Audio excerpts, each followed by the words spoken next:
Hello friends, welcome to my channel. இன்றைக்கி என்ன பார்க்க போகிறோன்னா, சண்டே சமையல் தாங்க.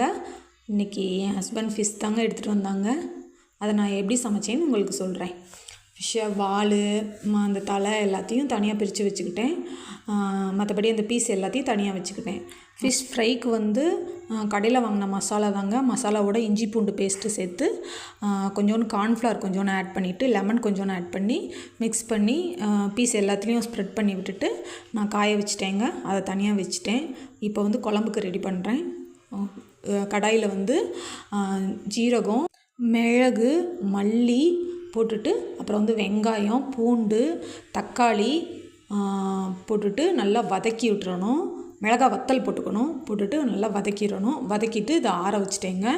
அதை ஆற வச்சு அரைச்சி வச்சுட்டேன். அது போக தேங்காய் விழுது, வெறும் தேங்காய் மட்டும்தாங்க. தேங்காய் விழுது ரெடி பண்ணி அதை தனியாக அரைச்சி வச்சுட்டேங்க.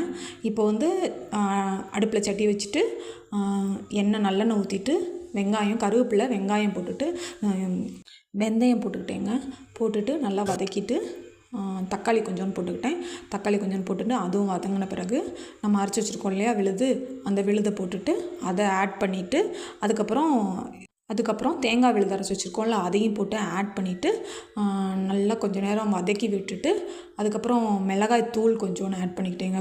குழம்புக்கெல்லாம் போடுவோம் இல்லையா மிளகாய் தூள், அதை தாங்க போட்டேன்.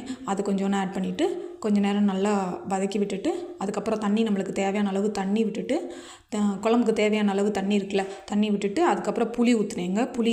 புளி கரைசல் கொஞ்சோண்டு ஊற்றிட்டு தண்ணி ஊற்றிட்டு உப்பு போட்டுட்டு மூடி வச்சுட்டேங்க.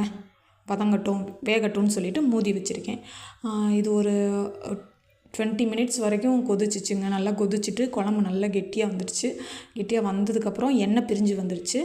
எண்ணெய் பிரிஞ்சு வந்ததுக்கப்புறம் மீன் ஆட் பண்ணணுங்க. மீன் ஏற்கனவே போட்டு மீனை வந்து கொஞ்சோண்டு மஞ்சத்தூள், கொஞ்சோண்டு உப்பு போட்டு கொஞ்ச நேரம் அப்படியே இது பண்ணி வச்சுருக்கேங்க.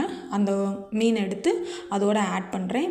ஆட் பண்ணிவிட்டு ஜஸ்ட்டு ஒரு 5 மினிட்ஸ் தாங்க சிம்மிலேயே வச்சு கொஞ்சம் நல்லா கொதி வந்தோடனேயுமே, நல்லா 2 கொதி வந்தோடனேயுமே குழம்பு ஆஃப் பண்ணிடணுங்க. மல்லித்தலை மட்டும் கடைசியாக மல்லித்தலை மட்டும் கொஞ்சோண்டு பிச்சு சேர்த்துக்கிட்டேங்க. அவ்வளோதான். இப்போ வந்து நம்மளுக்கு வந்து மீன் குழம்பு ரெடி ஆகிடுச்சு.